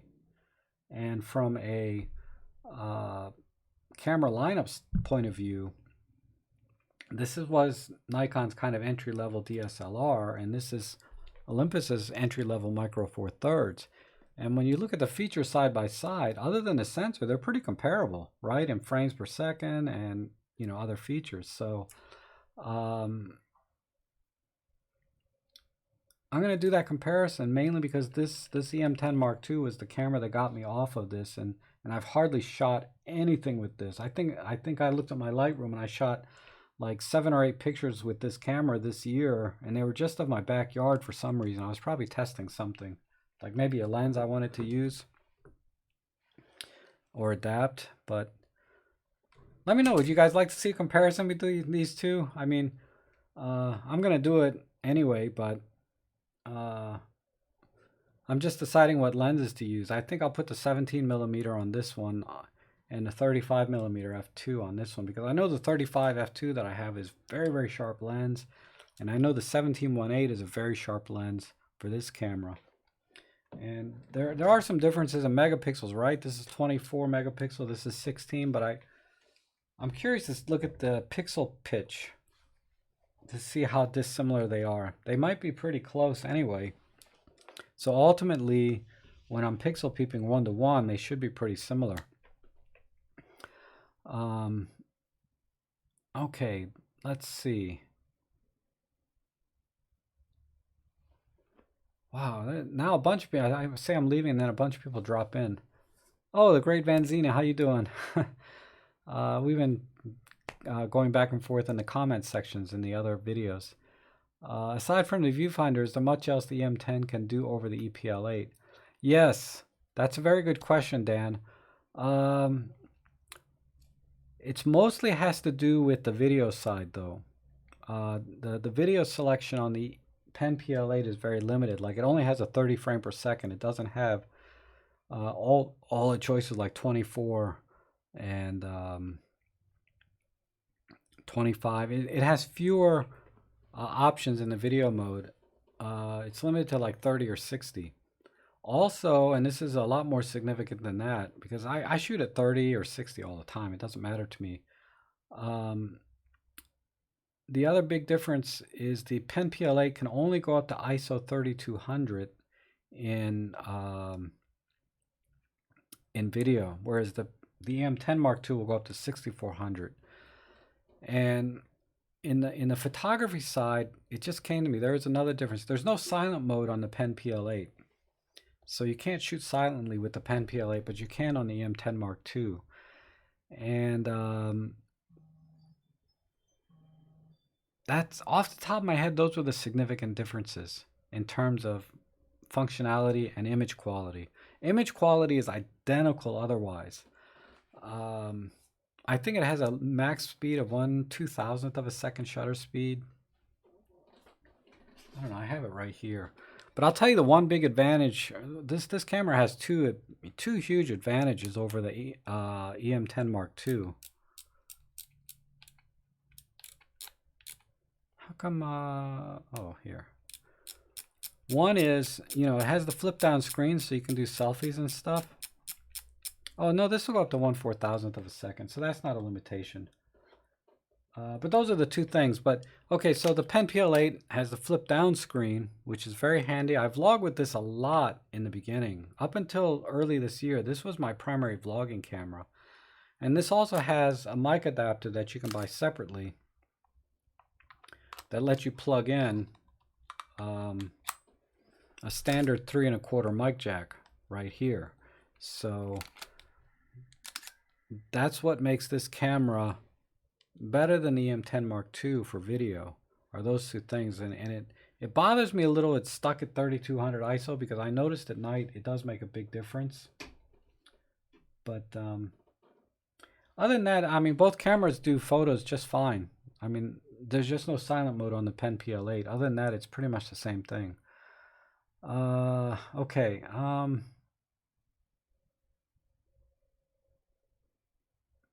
Oh, thanks. Yeah. EMAR17. I appreciate that. I have a couple of adapted vintage lenses which I enjoy. Find they're easier to use than many adapted modern Canon lenses. Change from Canon system to Olympus and Panny, much lighter. Yeah, I agree. You know, the main thing about these vintage lenses, you know, if you get a good copy, is, you know, they have really smooth focus rings. They're designed to be manually focused, and they have the aperture ring right on the lens itself. And I have an adapter on here already. This one's yeah, this is a Nikon the M43 adapter on here, but the lens itself is you know, this size. And what I like about this lens, this is a Nikon 135 3.5. You know, it has a built-in lens hood, and it's built like a tank. And I think it's a 4 lens or 5 lens design. So it has very limited glass inside, which, you know, is supposed to give you more of a vintage look or character. So yeah, I agree, Mary. Vintage lenses rock. More photo walks? Yeah, I will, Peter. Yes. So everyone wants me to do more photo walks. I was always worried about these photo walks. I would be boring people to death, you know, with the photo walks, because the tutorials, they get the most views by far on my channel. So I was making tutorials a lot. And then when I did the photo walks, you know, if I break 1,000 views on a photo walk, I'm happy, you know. But, you know, I'll do them just because I enjoy them personally, doing them and sharing them. It really has nothing to do with subscribers or view counts or things like that. I have fun doing them. Now, if I was worried about subscribers and view counts, I would probably do more gear review channels, right? Talking about the latest and greatest all the time. Because, man, when I talked about that EM5 Mark III the other day, that got like 5,000 views. That's a lot for me. And if I was motivated by that, that's all I would be doing on my channel. But that, in the end, that doesn't help anybody, right? It doesn't help you make a better buying decision. I don't care what they tell you on YouTube, all these channels.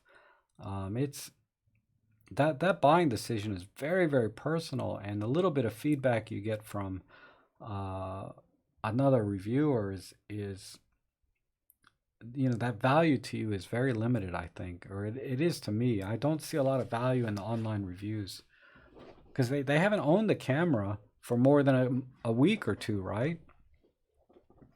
So when I recommend the EM10 Mark II, you can take my word for it. I mean it, and I can tell you about all the ins and outs, right? So nobody's buying that camera really now, but I highly recommend the EM10 Mark II for photography. Not so much for talk about that one day. I mean, it does fine for vlogging, and you can rig it that way, but it's just awkward. It's much easier to do it with other stuff. Okay, hi Rob. How do I know when you have a live stream? Oh, it's kind of random right now because I'm trying to get the live stream workflow down. So I will put up a schedule or try to do a schedule for live streams so that, and do it twice a day, like some earlier in the day for people that are east of me and some later in the day for people west of me. But yeah, I don't have a schedule yet, but I will once I get this workflow down so that I can get on and get it working. Right now I think I got the audio working, and I'm pretty content with the video side. It's like I said, a 10-year-old webcam, but I got that down.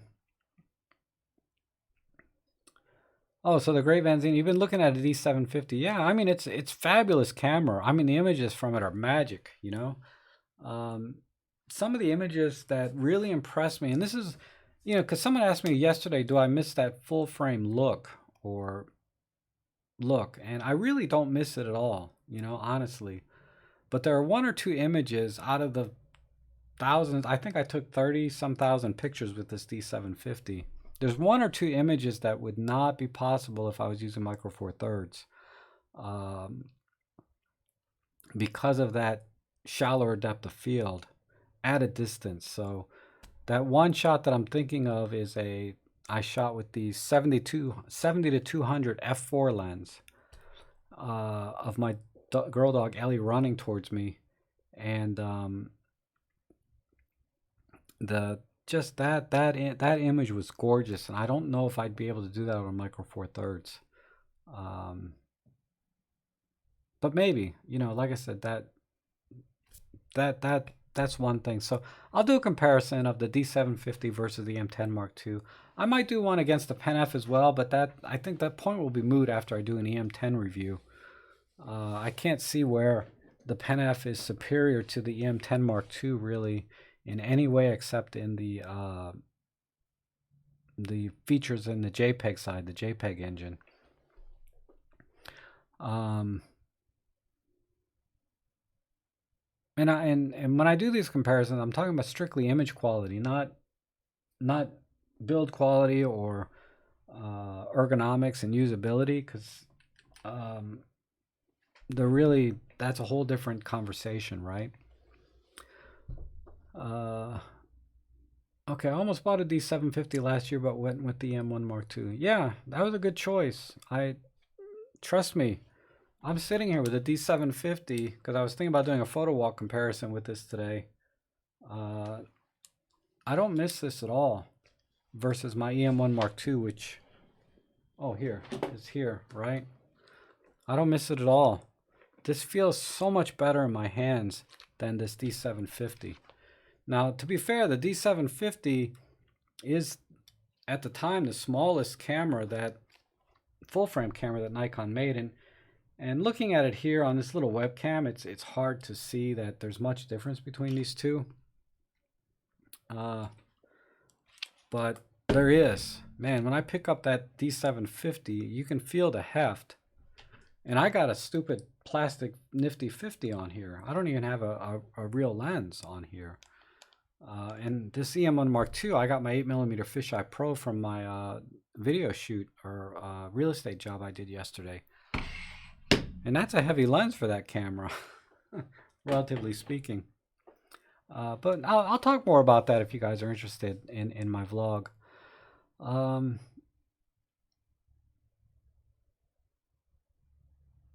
Nah, thanks, Dan. I'm not sure what you mean. What did you switch to? You said I convinced you to switch what, from the Pen F to the EM10 or from the PL8 to the EM10 or vice versa? I'm just curious what drew you to one camera or the other, because you know they're very different cameras, right? Rune says, I love your videos. Why is it that sensors register more info in highlight and rather less in the shadows?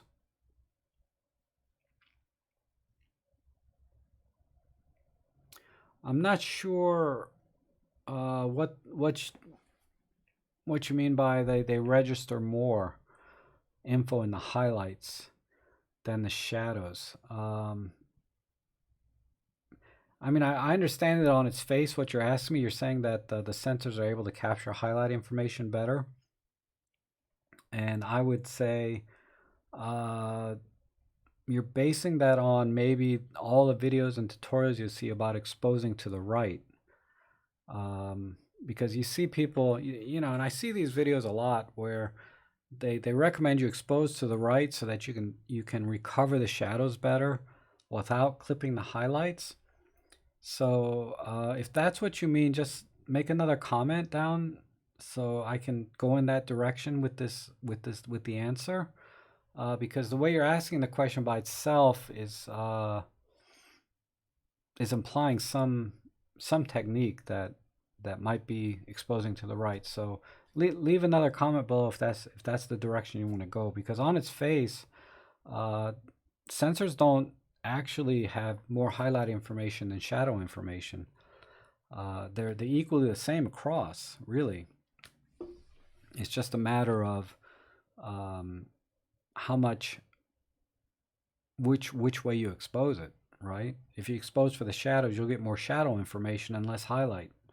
If you expose for the highlights, you know, you get more highlights and less shadow. So I would say that digital sensors don't register better one way or the other. It's just which way do you want to expose for. And if you're exposing to the right, I can kind of answer that question and give you my thoughts on that, if that's where you're going. Oh, Pete, okay, thanks.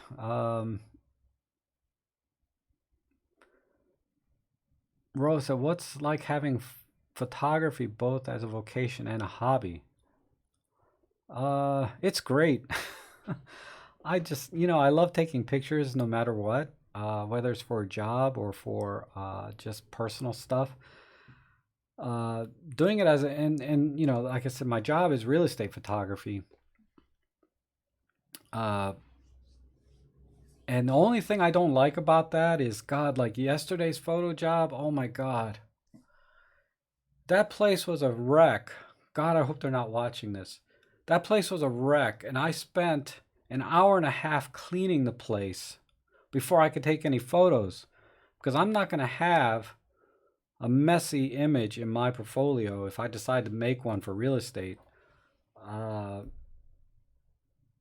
anyone to see. They're going to say, well, I'm not impressed. Look at that place, because it was a wreck. And I don't blame the guy, because he's in the office by himself and they all moved out and they're changing locations, so they're moving. That's why I took pictures of it. Because, you know, when you're in a place for so long, you kind of get blind to your own clutter, right? Like, God, my desk, you know, it's a wreck, but when I walk in, I don't see a mess. I just see things I need, right? I mean, I'll just show you. I mean, you know, look at all these wires and papers and you know, it's a mess, right? But like I said, I don't see clutter. I see everything I need. But and that's what I walked into. But yeah, It's great. Greetings again from Spain. Hi. Hi, Sproke. Really like your Mk2 stuff. Good. I'm glad people are still using that camera because it's a great camera. I still use it. Man, you got it for 213 euros. That's an awesome deal. Serge bought an EM10 Mark II for 213 euros. Oh, thanks, Mary. Yeah, no gimmicks. I'm refreshing. Yeah, I appreciate that. It's just who I am, Because honestly, in this day and age, right, most viewers are very sophisticated because we're so uh, bombarded by media that you get trained to see when there's BS and no BS, right? And we have to call BS a lot. So I I just said, I'm just gonna come on and be myself. You know what the heck? Okay, Ruin, that is what you mean about exposing to the right. So yeah, exposing to the right is just exposing to the right, exposing for the highlights up to the point before they clip. So sensors, like I said, don't actually record more information in one area or the other. It's just a matter of how you expose. But they recommend exposing to the right because, the histogram moves over so that the more light that you get into the shadows, the sharper and cleaner it's going to be because it's collecting more energy from the light itself. I don't agree with the photon analogy. They call light photons. I'm more along the it's more of a field energy to me, right? So it's collecting more energy for the shadows areas, and hence that's why you shouldn't get the impression though that sensors are more sensitive or better at the highlights than they are at the shadows. That's just not true. It just depends how you expose it. It's pretty much equal across the board. But I'm not a sensor engineer, but I did look at how sensors are designed. And as the field energy hits the sensor, it gradually, the circuit opens up to a certain level. And it's all field energy the way that circuit works. It's not like there's actually particles of photon hitting the sensor. It's actually absorbing or negating the energy. I forget, it's one way or the other, but if you want a really dry read, go and research how sensors are made, sensor design, right down to the pixel level. And once I read that article, I was no longer a believer in light being full of photons. But again, I'm not a physicist or engineer. EM10 Mark II, how do I stop the EVF compensating for wrong exposure so it looks great in EVF, but the photo is over on it?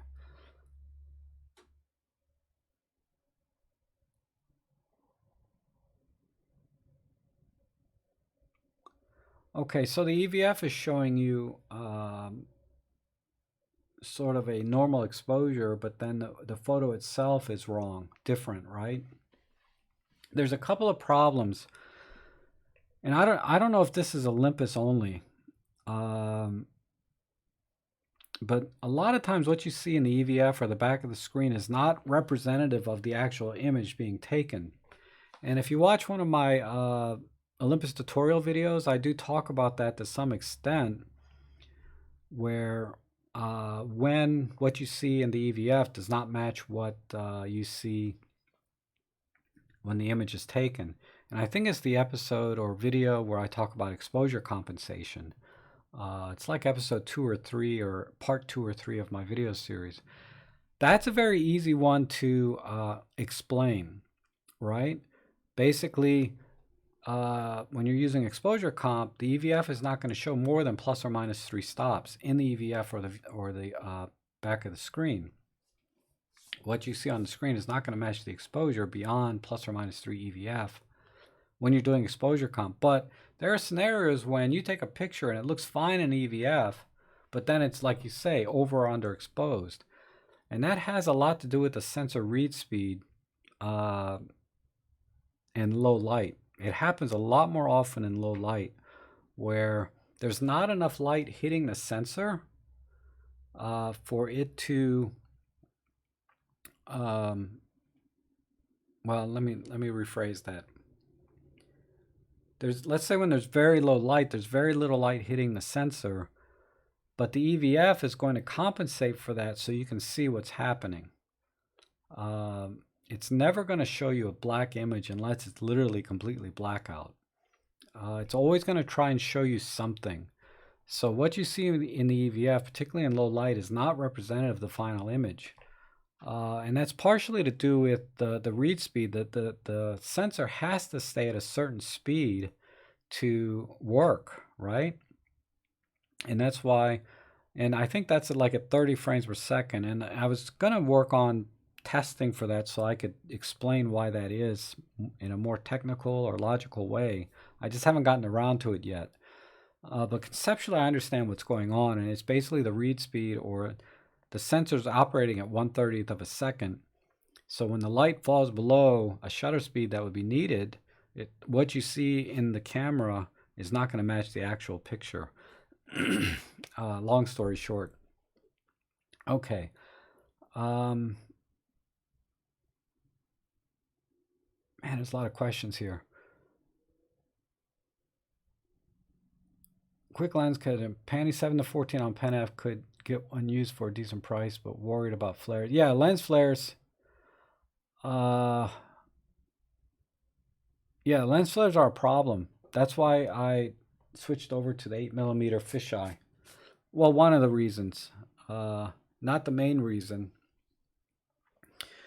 but you know, when I was shooting with that lens for my real estate photography, I ran into flare issues on a regular basis, and I learned to work around it, you know, somehow. Like if there's going to be flare, I made sure that the flare, and I angled the camera in a way that the flare would be in a spot that I could brush out in Photoshop easily.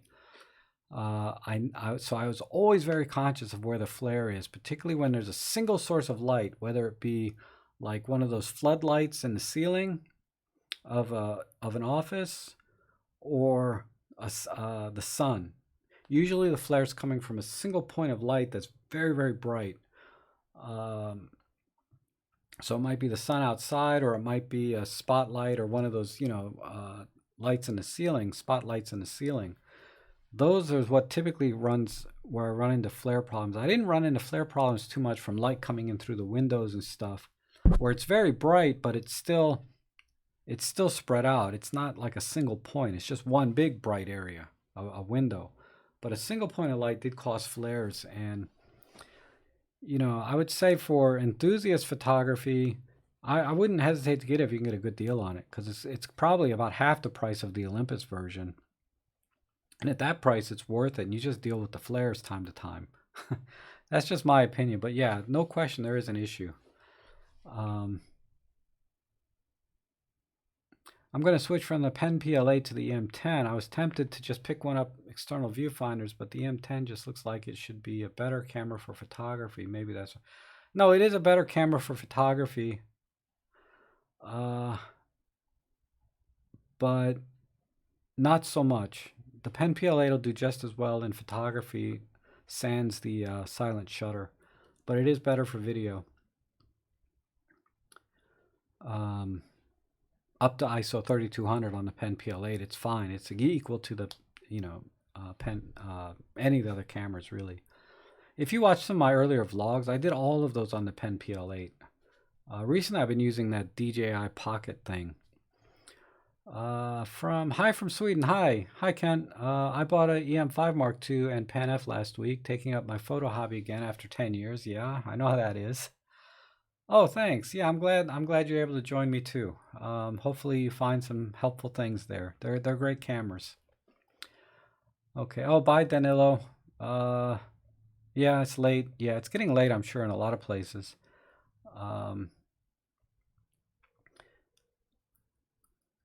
The EM10 is only $5. Yeah, it's cheap. $4.99 with a lens. I was able to see it on sale once. I was going to get one for $4.99 with the kit lens and the 40 to 150 included for free when they had this, when they had that promotion where they're giving this for free. So I was going to get, you know, those two things. I didn't get it because I already have it, right? But that's about 200 bucks less than I paid for it a couple of years ago. I purchased EM10 last year and was looking for source to get information to use it better. Luckily, I found your channel. I still find it informative. Oh, okay, thank you. That's Kaja and Kemen. I'm glad to help. Yeah, Hogdoc, yeah. Thanks for joining my channel. I'm glad. Hopefully you find things useful. Most of the videos I do are on the EM10 Mark II, but they will apply to almost any Olympus OMD. I would say 80% of the time. I would say 90% of the time, but the EM10 Mark III came out, which is, I have to knock that down to 80% because a lot of things don't apply to the EM10 Mark III anymore. It has its own menu system and it's deleted some features.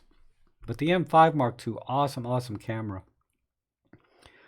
I purchased the EM10 last year and I was looking for sources. Oh, I already read that. I'm sorry. What's your impression of the sensor cleaning mechanism? Does it work as well as claimed? I don't know. I mean, I don't have any dust problems. I think in 3.5 years, or it might be 4 years now. I have to count one day. I've never had problems with dust on my sensor.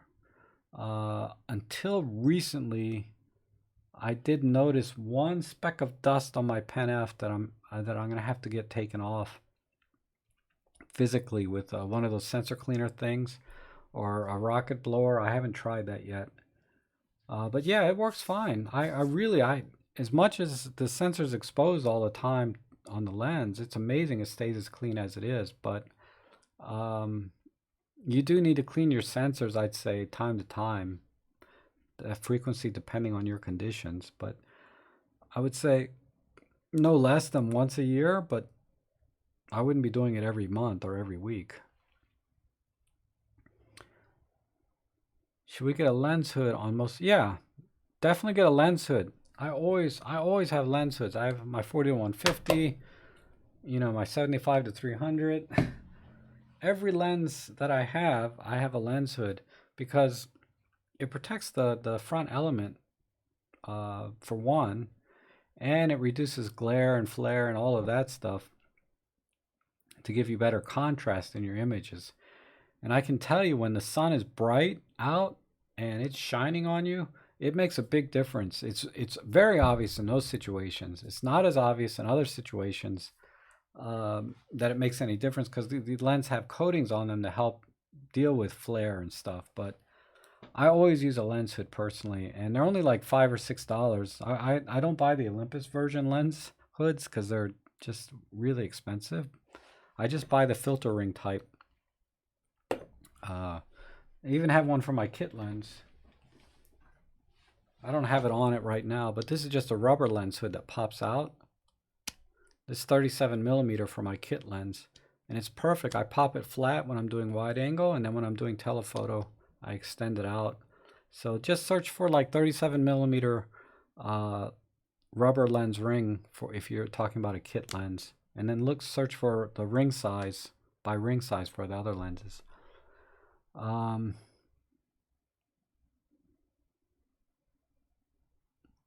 Oh, thanks, Animan. I'm not sure what question I answered for you, but you're welcome. Thanks for watching and being here. Oh my God, it's 4:22. Okay, I gotta go. I gotta go because now I'm down to like only 2 hours of light, and I wanted to get a photo walk. In M43 world, we have many options from different manufacturers. Do you suggest to use the same brand? It makes a big difference in video. In just photography, the question is, you know, should we use different brand lenses on our cameras other than Olympus? Always stick to the brand that matches the camera when we're talking about autofocus and video. And for autofocus and photography, there's usually a firmware update that can fix those things if there is an issue at all. And there are issues time to time, pretty regular actually, of Panasonic lenses not being fully compatible with Olympus, there's some issue. The 100 to 400 I know had one. The Panasonic 100 to 400 had an issue. And they're minor issues you may not even notice, but if you always buy Olympus lenses, you'll be fine for photo and video. Now, if you're buying a manual focus lens, it doesn't matter. You know, use whatever lens, you know, you like that interests you. There's lots of great reviews on these off brands, like the Laowa 7.5 millimeter f2 rectilinear lens looks awesome. I think E6 Vlogs did a review on that lens, and it was awesome. But yeah, for autofocus, video is really the biggest issue when buying different brands, but not photography so much.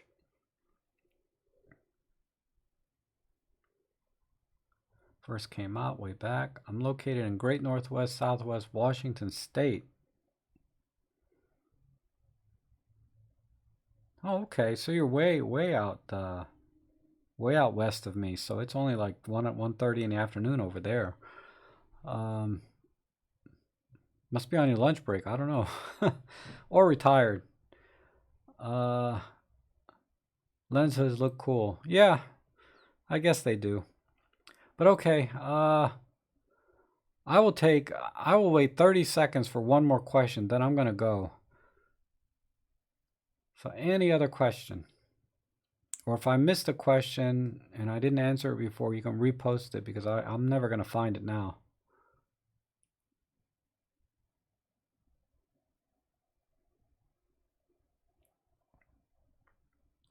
All right. Everyone, thanks for joining me today again, and I'll try and do these on a fairly regular, random basis in the beginning. So if you don't catch me, you'll probably catch me the next day. But in any case, thanks again for watching and all of the great feedback, and I hope I see you guys again soon.